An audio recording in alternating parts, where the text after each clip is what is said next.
बीबी विकास YouTube channel में आपका पुनः स्वागत है। दोस्तों, जैसा कि आप स्क्रीन पर देख पा रहे हैं, AWS D1.1 in Hindi an American national standard structural welding code for steel. दोस्तों, इस सेशन शुरू करने से पहले बता दें कि ये session AWS D1.1 WPS qualification segment का पहला सेशन है। दोस्तों, जैसा कि आप स्क्रीन पर देख पा रहे हैं, सीरियल नंबर 1 से लेकर के 11 तक इन सब डिफरेंट टॉपिक पर छोटा छोटा सेगमेंट में वीडियो बना करके आप लोग के अपने चैनल के माध्यम से हम आप लोग के बीच में शेयर कर चुके हैं। दोस्तों, साथ में आपको ये भी बता दें कि जैसा कि आप देख पा रहे हैं, सीरियल नंबर 9, 10 और 11 AWS D1.1 fabrication general requirement और pre qualification of WPS chapter पर भी वीडियो बना करके छोटा छोटा सेगमेंट में हम आप लोग के बीच में शेयर कर चुके हैं। चलिए दोस्तों, आगे बढ़ते हैं और हम बात करते हैं AWS D1.1 WPS qualification chapter के बारे में। तो दोस्तों, जैसा कि आप स्क्रीन पर देख पा रहे हैं, और चलिए हम आगे बढ़ते हैं और बात करेंगे the requirement for W qualification testing of welding procedure specification and welding personnel are described as follow. जो रिक्वायरमेंट है WPS का वेल्डिंग पर्सनल का, वो 4 सेगमेंट में जैसा कि आप देख पा रहे हैं वो डिस्क्राइब किया हुआ है। तो दोस्तों, ये जो पार्ट है, 4 पार्ट है, इसको एक एक करके डिफरेंट सेगमेंट में धीरे धीरे पार्ट वाइज पार्ट हम डिस्कस करते जाएंगे। तो दोस्तों, अगर पार्ट WPS क्वालिफिकेशन चैप्टर का पार्ट ए की बात करें तो जनरल रिक्वायरमेंट इसमें दिया हुआ है।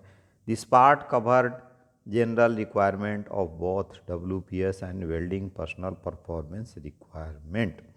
दोस्तों, जो ये पार्ट 1 है वो जनरल रिक्वायरमेंट के बारे में है, WPS और वेल्डिंग पर्सनल के परफॉर्मेंस के रिक्वायरमेंट के बारे में। अगर पार्ट बी की बात करते हैं दोस्तों, तो welding procedure specification WPS, this cover the qualification of WPS that is not classified as pre-qualified in conformance with clause 3। Clause 3 में जो कॉन्फॉर्मेंस नहीं किया हुआ है उसको ये जो WPS पार्ट बी में हम कवर करता है AWS D1.1। नहीं दोस्तों, अगर पार्ट सी की बात करें तो पार्ट सी जो है परफॉर्मेंस क्वालिफिकेशन है। This part cover the performance qualification test required by the code to determine a welder, welding operator or tack welder ability to produce sound weld। तो दोस्तों, पार्ट सी में हम बात करेंगे WS D1.1 में परफॉर्मेंस क्वालिफिकेशन में, जिसमें जो होगा वो जो क्वालिफिकेशन टेस्ट जो रिक्वायर्ड होगा वेल्डर का, वेल्डिंग ऑपरेटर का और टैक वेल्डर का ability to produce sound weld के लिए। नेक्स्ट दोस्तों, अगर पार्ट डी की बात करते हैं तो रिक्वायरमेंट ऑफ CVN टेस्टिंग। तो this part cover general requirement procedure for CVN test when specified by the contract document. तो पार्ट डी है दोस्तों, रिक्वायरमेंट ऑफ CVN टेस्टिंग की बात है, AWS D1.1 में मेंशन किया हुआ है। और साथ में ये भी ध्यान रखना है दोस्तों कि जो पार्ट डी कब कवर होगा, जब ज़रूरत कब होगा, जब कॉन्ट्रैक्ट डॉक्यूमेंट में रिक्वायर्ड होगा तब ही CVN टेस्टिंग की ज़रूरत होती है अथवा नहीं ज़रूरत होती है। तो चलिए दोस्तों, आगे बढ़ते हैं और हम बात करेंगे एक एक करके तो जनरल रिक्वायरमेंट के बारे में। तो दोस्तों, part A AWS D1.1 WPS qualification का जो चैप्टर है वो पार्ट ए के बारे में अब डिस्कशन शुरू करते हैं। तो जनरल रिक्वायरमेंट क्या है दोस्तों WPS का? तो the requirement for qualification testing of WPS and welding personnel defined as welder, welding operator, tack welder are describe in this section. जो वेल्डिंग पर्सनल का रिक्वायरमेंट है, क्वालिफिकेशन टेस्टिंग का रिक्वायरमेंट है, वेल्डर ऑपरेटर, टैक वेल्डर का जो भी requirement है वो इस सेक्शन में जनरल रिक्वायरमेंट मेंशन किया हुआ है। नेक्स्ट दोस्तों, अगर वेल्डिंग प्रोसीजर स्पेसिफिकेशन WPS की बात करें तो except for pre qualification WPS in conformance with the clause 3 a WPS for use in production welding shall be qualified in conformance with clause 4 part B properly documented evidence of previous WPS qualification may be used। दोस्तों, आपको बता दें कि except the pre qualification of WPS, जो clause 3 में already हम लोग chapter 3 में प्री क्वालिफिकेशन को डिस्कस कर चुके हैं। आपको बता दें कि जो प्री क्वालिफिकेशन चैप्टर पे ऑलरेडी हम छोटा छोटा सेगमेंट में वीडियो बना करके आप लोग के बीच में हम शेयर कर चुके हैं।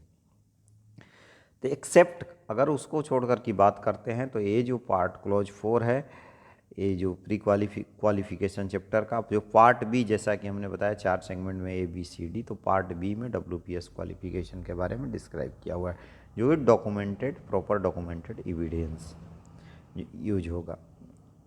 क्वालिफिकेशन रिस्पॉन्सिबिलिटी की अगर बात करें दोस्तों, तो ईच मैन्युफैक्चरर और contractor shall be conduct the test required by the code to qualify the WPS।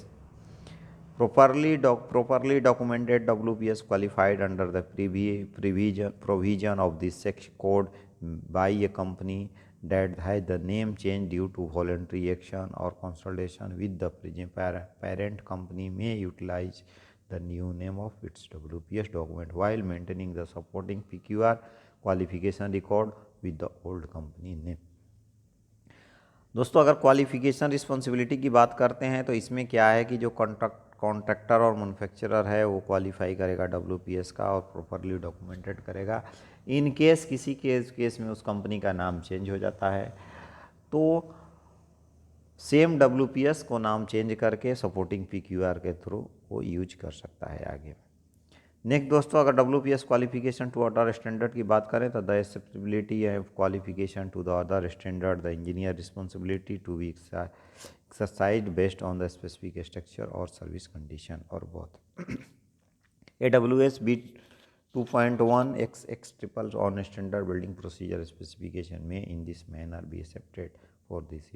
दोस्तों का अगर WPS का क्वालिफिकेशन AWS नहीं अदर के अकॉर्डिंग है, ASME के सपोज अकॉर्डिंग है या फिर IS स्टैंडर्ड के अकॉर्डिंग है या कोई भी रिलेवेंट स्टैंडर्ड के अकॉर्डिंग WPS अगर क्वालिफिकेशन है तो वो रिस्पॉन्सिबिलिटी एक्सेसिबिलिटी और रिस्पॉन्सिबिलिटी जो स्टैंडर्ड है बेस्ड ऑन एक्सरसाइज करके वो इंजीनियर उसको एक्सेप्ट कर सकता है। अगर CBN टेस्ट रिक्वायरमेंट की बात करें दोस्तों तो when required by contract document CBN shall be included in the WPS qualification, the CBN test requirement and produce shall be conformance with the provision of Part D of this section or specified in the contract document। दोस्तों अगर CBN test की बात करें तो CBN test include हो सकता है WPS में, अगर कॉन्ट्रैक्ट डॉक्यूमेंट में रिक्वायर्ड है तो AWS पार्ट डी के अकॉर्डिंग पार्ट डी के प्रोविज़न के अकॉर्डिंग CBN टेस्ट को हम कॉन्ट्रैक्ट अगर WPS में इंक्लूड कर सकते हैं यदि कॉन्ट्रैक्ट डॉक्यूमेंट में मेंशन किया हुआ है तो। नेक्स्ट दोस्तों अगर बात करें performance of qualification of welding personnel का तो welder, welding operator and tag welder to be employed under this code and this using the shielded arc welding SMAW, SAW, GMAW, GTAW, FCAW, SAW, EGW process shall have been qualified by the applicable test as described in Part C of this section। जो WPS performance qualification जो भी है दोस्तों welding personnel का welder personal का वो जो contract इस कोई भी प्रोसेस का हो SMAW, GMAW, SAW, GTAW जो भी प्रोसेस का है वो जो पार्ट सी का जो डॉक्यूमेंट्री है PQR के अकॉर्डिंग वो पर्सनल को क्वालिफाई किया जाएगा। प्रीवियस परफॉर्मेंस क्वालिफिकेशन की अगर बात करें दोस्तों तो previous performance qualification test of welder, welding operator and tag welder that properly documented are acceptable with the approval of the engineer. The acceptability of the performance qualification to the other standard is the engineer responsibility to be exercise based upon specific structure और service condition और बहुत। अगर दोस्तों previously कोई पहले से qualify किया हुआ वेल्डर है तो उसको इंजीनियर उसको एक्सेप्ट कर सकता है, उस आप वेल्डर को एक्सेप्ट कर सकते हैं अगर उसके पास प्रॉपर डॉक्यूमेंट एविडेंस अवेलेबल है तो।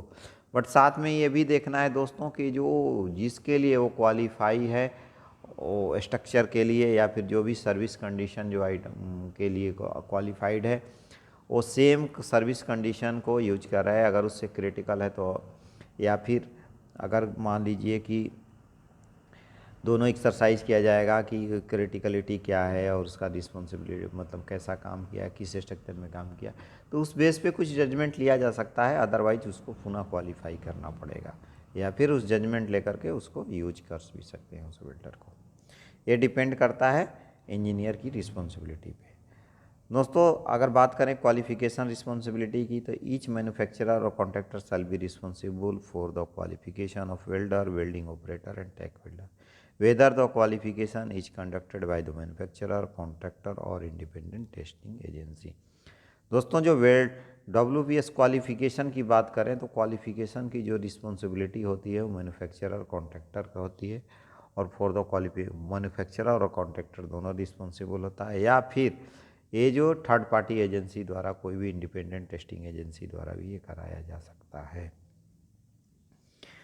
अगर बात करें दोस्तों पीरियड ऑफ इफेक्टिवनेस की, अगर बात करें तो वेल्डर एंड वेल्डिंग ऑपरेटर का पीरियड ऑफ इफेक्टिवनेस की बात करें तो द वेल्डर और welding operator qualification as specified in this code shall be consider remaining in effect immediately unless one of the welder is not engaged in a given process or for which welder welding operator is qualified for a period exceeding 6 months, or unless there is some specified reason to questioning the welder or welding operator C ability C 4.3.33.1 में जो point दिया हुआ है उसमें हम discuss करें। दोस्तों क्या है कि जो वेल्डर का क्वालिफिकेशन है, अगर कोई जॉब में 6 महीने तक इंगेज्ड है, अगर 6 महीने तक इंगेज्ड है, एक्सीडिंग पीरियड है, या फिर 6 महीने तक चाहेंगे हम कि 6 महीने के बाद हम उसको क्वालिफिकेशन करा सकते हैं, या फिर कुछ स्पेसिफिक रीजन है जो वेल्डिंग ऑपरेटर का एबिलिटी पर क्वेश्चनिंग कर रहा है, तो उस केस में भी हम उसको वेल्डिंग ऑपरेटर का प्री क्वालिफिकेशन हम करा सकते हैं।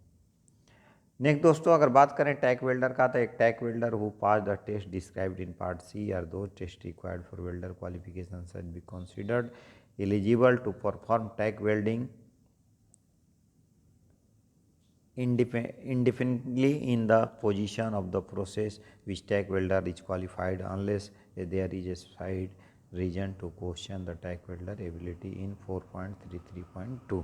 दोस्तों टैग वेल्डर जो पार्ट सी के अकॉर्डिंग वो भी क्वालिफाई होगा, पार्ट सी के अकॉर्डिंग वो भी क्वालिफाई होगा, या फिर जो हम आगे डिस्कस करेंगे जो टेबल एबिलिटी 4.33.2 के अकॉर्डिंग हम डिस्कस करेंगे कि जो उसमें मेंशन किया हुआ है कि टैग वेल्डर का कैसे क्या क्वालिफिकेशन है, कैसे क्या एलिजिबिलिटी है, वहाँ किस पोजीशन में किया तो कैसे कर सकते हैं, उसका डिस्क्राइब आगे करेंगे। अगर बात करें दोस्तों कॉमन रिक्वायरमेंट का, तो common requirement for WPS and welding personnel qualification का अगर कॉमन रिक्वायरमेंट का बात करें तो qualification to earlier addition,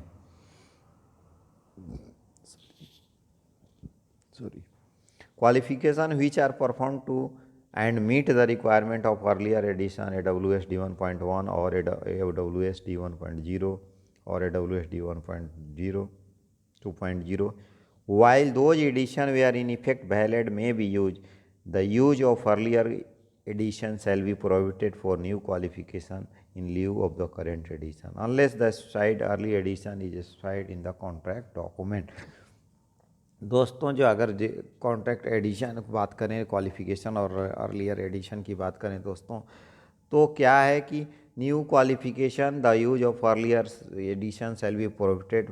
new qualification के लिए जो अर्लियर एडिशन है वो प्रोहिबिटेड है, वो यूज नहीं कर सकते हैं, अनलेस अगर कॉन्ट्रैक्ट डॉक्यूमेंट पे स्पेसिफाइड किया हुआ है तो कर सकते हैं, अदरवाइज नहीं कर सकते हैं। अगर एजिंग की बात करें दोस्तों तो when allowed by the filler metal specification to be weld metal being tested fully welded qualification test specification may be aged 95 to 105 degree 442 plus minus 2 hour.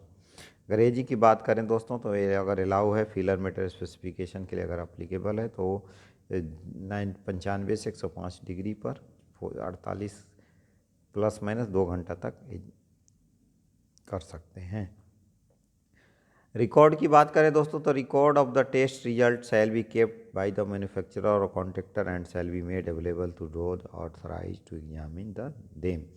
अगर बात करते हैं दोस्तों रिकॉर्ड का, तो जो रिकॉर्ड है वो मैन्युफैक्चरर और कॉन्ट्रैक्टर के द्वारा ऑलरेडी अवेलेबल होना चाहिए, और जो ऑथराइज पर्सन है वो एग्जामिन इसे कर सकता है।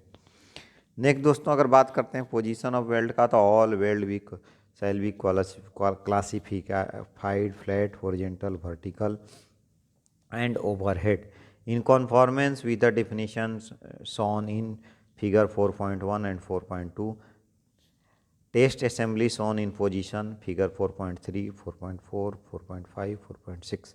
दोस्तों आपको बताते हैं कि जो पोजीशन ऑफ वेल्ड है वो क्लासिफाइड किया हुआ है फ्लैट, हॉरिजॉन्टल, वर्टिकल और ओवरहेड 4 पार्ट में, जो कि फिगर 4.1, 4.2 में दिया हुआ है। नेक्स्ट अगर टेस्ट असेंबली पोजीशन की बात करें दोस्तों, तो फिगर 4.3, 4.4, 4.5, 4.6 में 4.3 में ग्रूव वेल्ड इन प्लेट, 4.4 ग्रूव वेल्ड इन पाइप और tube, 4.5 fillet weld in plate, 4.6 fillet weld in pipe and tubing में दिया हुआ है। दोस्तों ये जो फिगर है इसके बारे में एक एक करके हम आगे डिस्कस करके आगे बढ़ते जाएंगे, और साथ ही ये भी बता दें कि हमने जो स्ट्रक्चरल स्ट्रक्चरल फैब्रिकेशन जो आप सीरियल नंबर 1 में देखे होंगे, जो इस वीडियो के स्टार्टिंग में हमने बताया, उस सेगमेंट में वो डिफरेंट सेगमेंट में बना हुआ वीडियो है, उस सेगमेंट में भी हमने पोजीशन के बारे में डिस्कस किया है कि जो मेंशन किया हुआ है पोजीशन, वेल्डिंग पोजीशन के बारे में, क्वालिफिकेशन के बारे में, उस सेगमेंट में हम डिस्कस किए हैं, वहाँ से भी आप उसको देख सकते हैं। चलिए दोस्तों आगे बढ़ते हैं और बात करें हम अब position of groove weld shown in figure 4.3.1। देखिए दोस्तों जैसा कि आप बताएं कि पोजीशन जो है ग्रूव वेल्ड का फ्लैट, हॉरिजॉन्टल, ओवरहेड और वर्टिकल, ये 4 पोजीशन है। दोस्तों डायग्राम अगर रेफरेंस की बात करें तो देखिए डायग्राम रेफरेंस में जो ए दिखाया हुआ है, ए वो flat, inclination of axis, rotation of face. आप tabulation of position of groove weld देख पा रहे हैं, जैसा कि ये आप टेबल में देख पा रहे हैं टॉप में, इसमें position, diagram reference, inclination of axis, rotation of face दिया हुआ है। दोस्तों अगर फ्लैट पोजीशन की बात करें तो डायग्राम में लेफ्ट साइड जो इमेज देख रहे हैं उसमें ए से डिनोट किया हुआ, इसमें जो एक्सिस, इंक्लाइनेशन ऑफ एक्सिस है वो 0 से 15 डिग्री के बीच हो सकता है, 0 से 15 डिग्री के बीच में चलेगा, ठीक है।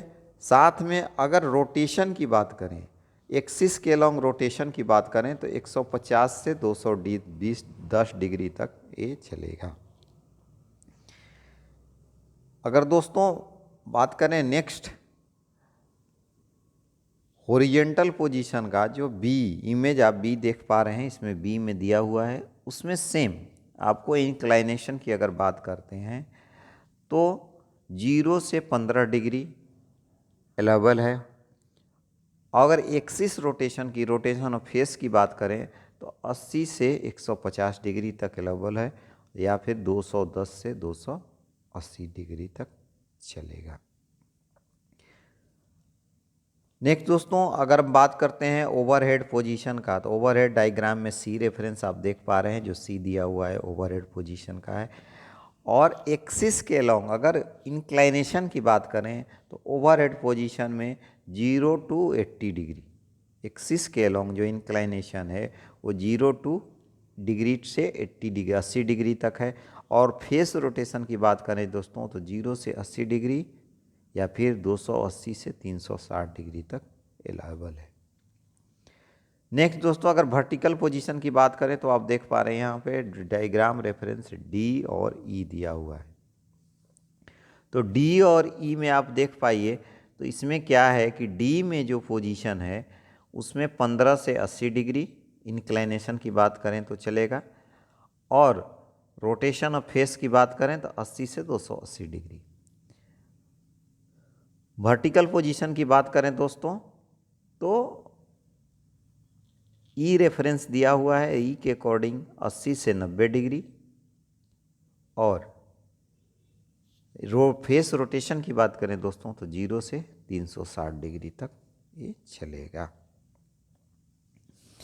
तो दोस्तों आप डायग्राम में देख पा रहे हैं कि आइडेंटिफाई कर सकते हैं, या सिंपली अब 1G 2G 3G 4G position का की भी अगर हम बात करते हैं तो उस बेस पे भी हम आगे डिस्कस करेंगे और इमेज क्लियरली हो जाएगा आपको पूर्ण रूप से। हो सकता है थोड़ा यहाँ कन्फ्यूजन हो रहा हो समझने में, बट आपको बता दें जो स्ट्रक्चरल सेक्शन में हमने डिटेल में बताया है पोजीशन के बारे में 1G 2G 3G 4G या फिर जो Wi-Fi का पोजीशन है उसको एक बार सुनने के बाद आपको 60% क्लियर हो जाएगा कि हम एक टेबल पे बैठ करके चेयर पे बैठ करके ऑल पोजीशन को कैसे आइडेंटिफाई कर सकते हैं कि कौन सा बिल्डिंग कौन सा पोजीशन में जा रहा है। नेक्स्ट दोस्तों साथ में आप देखते हैं कि नोट कुछ दिया हुआ है, the horizontal reference plane shall always be taken in lieu below the weld under consideration. The inclination of axis shall be measured from the horizontal reference plane toward the vertical reference plane। तो दोस्तों इसमें क्या है कि जो horizontal axis जो दिया हुआ है का अगर रेफरेंस करें तो वर्टिकल एक्सिस और हॉरिजॉन्टल एक्सिस के अलोंग जो दिया हुआ है हॉरिजॉन्टल। अगर हम एक सपोज मान लीजिए कि अगर हम एक चेयर पे बैठे हैं ग्राउंड पे, तो जो ग्राउंड है जिस पे चेयर रखा हुआ है और सामने जो वर्टिकल वाल है, दोनों का जो कनेक्टिंग पॉइंट है उस पॉइंट के से जो एक्सिस ओरिजेंटल एक्सिस के अलोंग उस एक्सिस से हम जो है मेजर किया, जो इंक्लाइनेशन है उस पॉइंट से मेजर किया हुआ है। इसमें जो दिखाया गया है उसी पॉइंट से आप देख पा रहे हैं, डायग्राम में भी देख पा रही है, देखिए कि ओरिजेंटल प्लेन दिया हुआ है बॉटम में और साइड में दिया हुआ है वर्टिकल है, कॉर्नर पॉइंट जो पी से डिनोट किया हुआ है। नेक्स्ट दोस्तों अगर बताएंगे the angle of rotation of face shall be determined by a line perpendicular to the theoretical face of the weld which passes through the axis of weld. The reference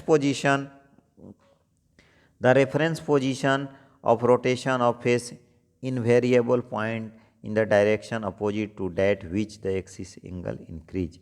When looking a point P, the angle of rotation of the face of the weld shall be measured in clockwise direction from the reference point 0 degree।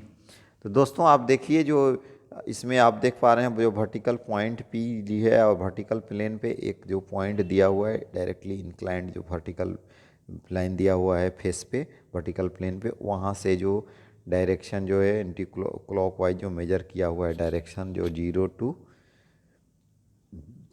60 degree का, तो उस axis के along जो rotation of face है उस axis के along consider किया हुआ है।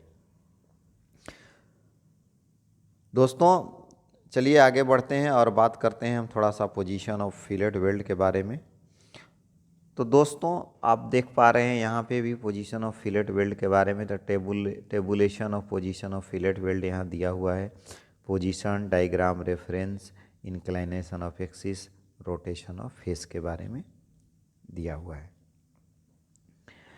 तो दोस्तों अगर बात करें हम फ्लैट पोजीशन डायग्राम रेफरेंस ए की बात करें तो इंक्लाइनेशन वहीं 0 से 15 डिग्री अवेलेबल है, रोटेशन ऑफ फेस 150 से 210 डिग्री। अगर हॉरिजॉन्टल की बात करें तो डायग्राम रेफरेंस बी है 0 से 15 डिग्री। अगर इंक्लाइनेशन ऑफ एक्सिस की बात करें और रोटेशन ऑफ फेस का बात करें तो 125 से 150 डिग्री और 210 से 235 डिग्री। अगर ओवरहेड पोजीशन की बात करें दोस्तों तो इंक्लाइनेशन ऑफ एक्सिस 0 से 180 डिग्री की है और रोटेशन ऑफ फेस की बात करें तो 0 से 125 डिग्री और 235 से 360 डिग्री है। अगर वर्टिकल पोजीशन की बात करें दोस्तों तो देखिए डायग्राम रेफरेंस डी और ई दिया हुआ है, इसमें जो इंक्लाइनेशन ऑफ एक्सिस है वो 15 से 80 डिग्री है। सेकंड अगर बात करते हैं ई के लिए तो 80 से 90 डिग्री। अगर डी के लिए बात करते हैं रोटेशन ऑफ फेस तो 125 से 235 डिग्री और ई के लिए बात करते हैं डायग्राम रेफरेंस के लिए तो जो रोटेशन ऑफ फेस है वो 0 से 360 डिग्री है। दोस्तों आपको बता दें कि ये जो tabulation of position of groove weld और फिलेट वेल्ड का जो रोटेशन ऑफ फेस है इस दोनों में स्लाइटली चेंज है। आप थोड़ा सा ध्यान दीजिएगा तो दोनों फेस रोटेशन में स्लाइटली चेंज है, बट ऑलमोस्ट जो भी इंक्लाइनेशन एक्सिस इंक्लाइनेशन है का जो वैल्यू है वो दोनों के लिए सेम है, बस रोटेशन ऑफ फेस में चेंज किया हुआ है। तो होप दोस्तों कि ये टेबुलेशन ऑफ फॉर्म में के देखने के बाद में आप लोग को फ्लैट हॉरिजॉन्टल ओवरहेड और वर्टिकल पोजीशन के बारे में कुछ ना कुछ आइडिया आ गया होगा। ये फ्लैट पोजीशन किसको कहते हैं, हॉरिजॉन्टल पोजीशन किसको कहते हैं, ओवरहेड पोजीशन किसको कहते हैं और वर्टिकल पोजीशन किसे कहते हैं। चलिए दोस्तों, जैसा कि आगे बढ़ते हैं और फिगर 4.3 के बारे में डिस्कस करते हैं। जैसा कि हमने बताया कि 1G 2G 3G 4G अगर पाइप और फिलेट ग्रू वेल्ड और फिलेट वेल्ड के बारे में हम जिक्र करेंगे पाइप और प्लेट पोजीशन के लिए। तो दोस्तों आप जैसा कि देख पा रहे हैं लेफ्ट से बॉटम में देखिए position of test fillet of groove weld. तो दो आप ग्रू वेल्ड जो है ये प्लेट के लिए है दोस्तों। जो राइट साइड में है वो आप देखिए बॉटम में, राइट बॉटम में देखिए multiple test position for 5G के लिए। और ये जो 5G के लिए वो डिफरेंट पोजीशन में है, ABC करके है, फिलेट प्लेट के देख पा रहे हैं। और इसमें भी आप देख पा रहे हैं कि प्लेट में भी ABCD करके दिया हुआ है। दोस्तों आपको सिंपल बता दें कि जैसा कि हमने पहले भी बताया कि हमने स्ट्रक्चरल फैब्रिकेशन में इसका जिक्र किया हुआ है कि कौन सा प्लेट पोजीशन है, कौन सा 1G 2G 3G 4G के बारे में डिस्कस ऑलरेडी हम किए हुए हैं। बट आपको पुनः एक बार बता दें कि सपोज एक कमरे में आप चेयर लगा करके ग्राउंड फ्लोर पे बैठे हुए हैं, तो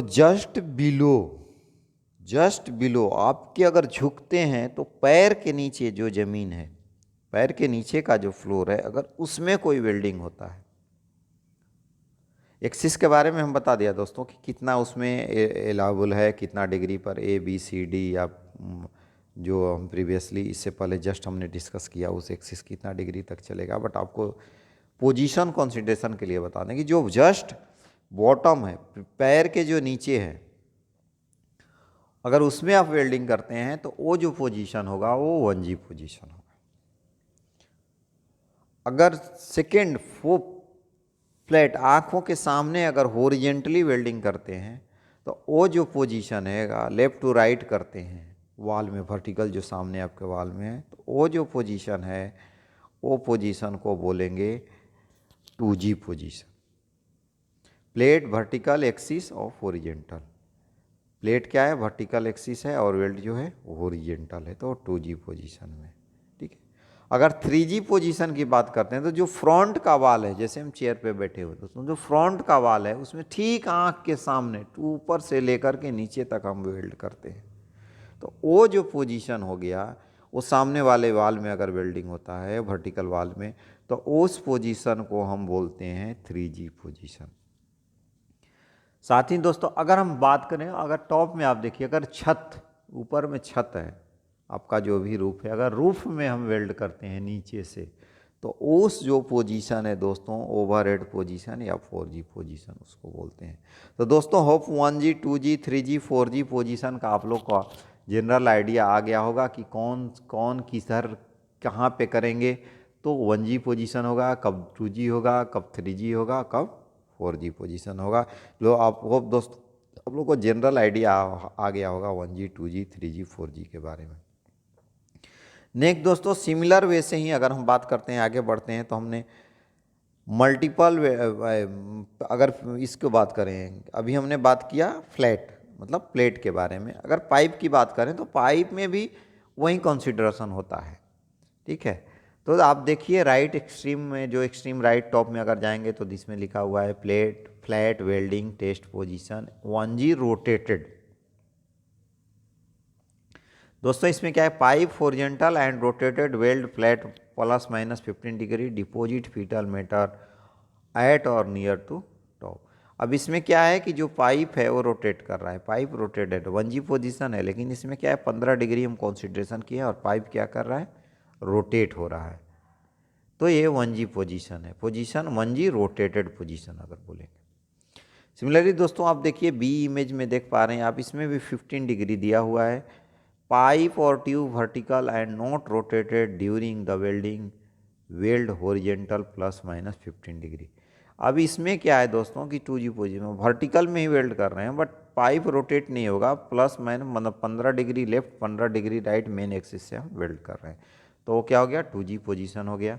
आप स्क्वायर ट्यूब में भी देख पा रहे हैं राइट साइड में दिया हुआ है। Similarly multiple position of test tubing, अगर 5G की बात करें दोस्तों तो पाइप और tube horizontal fixed ±15 degree and not rotated during welding, weld flat vertical overhead. अगर मल्टीपल पोजीशन 5G बात करेंगे तो ये फिक्स्ड हुआ है, बट वो जो क्या है पोजीशन जो है पाइप क्या भी है प्लस माइनस एक्सिस के लॉन्ग कंसीडर कर रहे हैं, बट वो रोटेट नहीं हो रहा है। चलिए दोस्तों आगे बढ़ते हैं और हम बात करते हैं मल्टीपल वेल्डिंग पोजीशन 6G के बारे में। अगर बात करें तो आप देख पा रहे हैं pipe inclination fixed +45 degree ±5 degree. Pipe inclined है वो +45 डिग्री पर है, इधर +45 डिग्री या -5 डिग्री और +45 डिग्री है। इस पोजीशन को एंड नोट रोटेटेड, पोजीशन पे फिक्स्ड है बट वो रोटेट नहीं हो रहा है, वेल्डिंग के दौरान वो रोटेट नहीं हो रहा है, तो वो 6G पोजीशन हो गया। नेक्स्ट दोस्तों अगर ई की बात करें तो multiple welding test position 6GR। 6GR, R मतलब मीन्स क्या है, रोटेटिंग। आर इसमें क्या है दोस्तों कि रोटेटिंग है, विथ रेस्ट्रिक्शन रिंग TY और K कनेक्शन। इसमें क्या है कि पाइप क्या है रोटेट हो रहा है, लेकिन सम जगह एक कंडीशन है, रिस्ट्रिक्शन है, उसको कंसीडर करना है। तो दोस्तों ये 6GR पोजीशन में हो गया। तो दोस्तों आप होप पाइप प्लेट पोजीशन के बारे में हमने डिस्कस किया। ग्रू वेल्ड के लिए 1G 2G 3G 4G। अगर मल्टीपल पोजीशन की अगर बात करते हैं position of pipe tubing and groove weld का तो हम बात किए तो 1G rotated position 2G, multiple position test position 5G, multiple welding test position 6G और multiple welding test position 6GR के बारे में हमने डिस्कस किया। होप आप लोग के को ग्रू वेल्ड के बारे में जनरली कुछ पाइप और ट्यूब के इसके साथ प्लेट के बारे में जनरल आइडिया हो गया होगा दोस्तों। अभी हम आगे बढ़ेंगे और बात करेंगे फिलेट वेल्ड के बारे में। तो दोस्तों आप देखिए जो लेफ्ट साइड में इमेज दिया हुआ है प्लेट का दिया हुआ है, बॉटम डिस्क्रिप्शन देखिए दिया हुआ है position of test weld for fillet weld. तो दोस्तों जैसा कि हमने बताया कि 1G 2G 3G पोजीशन हमने ग्रू वेल्ड के बारे में बात किया। सिमिलरली अगर हम बात करें तो फ्लैट पोजीशन आप देख पा रहे हैं, फ्लैट वेल्डिंग पोजीशन 1F है, हॉरिजॉन्टल वेल्डिंग पोजीशन 2F है, वर्टिकल वेल्डिंग पोजीशन 3F है, ओवरहेड वेल्डिंग पोजीशन 4F है। तो दोस्तों अगर हम बात करें सिमिलरली, जैसे कि अभी फिर पुनः हम बात करें, इमेजिन करें कि हम फ्लोर पे बैठे हैं और वो कॉर्नर जो जॉइंट है, अभी लेफ्ट साइड या राइट साइड की हम वॉल की बात करें तो वॉल में अगर हम कंसीडर करते हैं, वॉल को अगर देखेंगे वर्टिकल सीलिंग और जो फ्रंट वॉल का कॉर्नर को देखेंगे तो उससे हम इमेजिन आपका सिमिलरली आप इमेजिन कर सकते हैं कि ये फिलेट पोजीशन 1F क्या है, 2F क्या है, 3F क्या है और 4F क्या है। चलिए दोस्तों आगे बढ़ते हैं और हम बात करेंगे, अभी अगर बात करते हैं position of test pipe tubing fillet weld की अगर बात करें तो सिमिलरली आप देख पाइए flat welding test position 1F rotated. जो 1F में है इसमें क्या है, रोटेटेड पोजीशन है। 1F मतलब पाइप इस पोजीशन में रोटेट हो रहा है, तो आप इस पोजीशन में हम क्या बोलेंगे, 1F पोजीशन बोलेंगे। सिमिलरली आप सेकंड को देख पा रहे हैं दोस्तों, horizontal welding position 2F fixed. इसमें क्या है, 2F में फिक्स्ड है, पाइप फिक्स्ड है, जो वेल्डर है वो राउंड घूम करके वेल्डिंग मारेगा। सी में आप देखिए दोस्तों कि horizontal welding test position for 2FR, 2F में है आर मतलब रोटेटेड है, इसमें क्या है पाइप रोटेट हो रहा है। थर्ड अगर डी की बात करें फोर्थ दोस्तों तो overhead position welding tested position 4F fixed. अब ये 4F क्या है दोस्तों, फिक्स्ड है। इसमें जो मेरा पाइप फिक्स्ड है, वेल्डर क्या करेगा कि रोटेट करके उसमें वेल्डिंग मार रहा है। सिमिलरली अगर दोस्तों आगे बढ़े, अब देखें multiple welding test position 5F fixed दिया हुआ है। इसमें 5F पोजीशन में जो ही है वो पाइप है वो फिक्स्ड है और वेल्डर उस पर वेल्डिंग मार रहा है। तो होप दोस्तों अभी आप लोग के बीच में groove weld, fillet weld, 1G 2G 3G 4G या फिर अगर पाइप की बात करें दोस्तों तो 1G 2G 5G 6G और 6G के का जनरल आइडिया आ गया होगा। अगर फिलेट प्लेट की बात करें तो 1F 2F 3F 4F, और अगर फिलेट पाइप की बात करें तो 1F rotated, 2F fixed, 2FR मतलब 2F रोटेटेड और 4F और 5F पोजीशन के बारे में जनरल आइडिया आ गया होगा। तो दोस्तों इस सेशन को हम यहीं ख़त्म करेंगे और अगले सेशन में हम part B welding procedure specification के बारे में डिस्कस करेंगे। तब तक के लिए दोस्तों okay, bye bye, thank you.